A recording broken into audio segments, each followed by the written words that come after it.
તો મિત્રો એક મસ્ત વાત બતાવું છું તમને.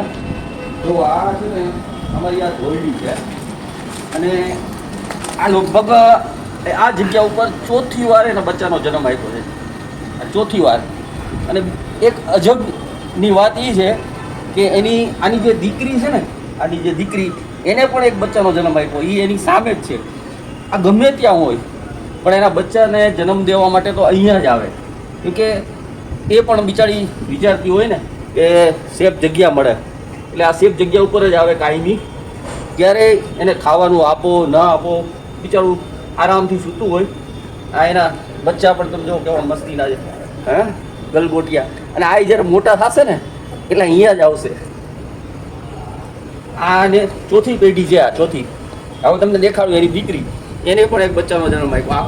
આગળ આવો, જો આ એની દીકરી છે. આ એની દીકરીએ પણ એક સરસ મજાનું બચ્ચાનો જન્મ આપ્યો છે.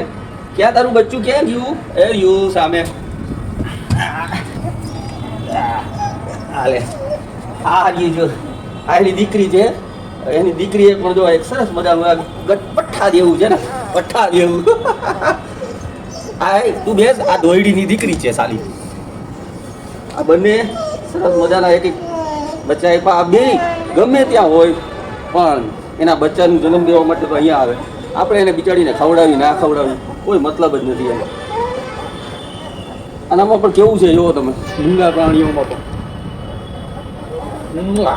ચાલો, જોયું ને મિત્રો? એટલે આને પણ એક પ્રેમ જોઈ છે, પ્રેમ.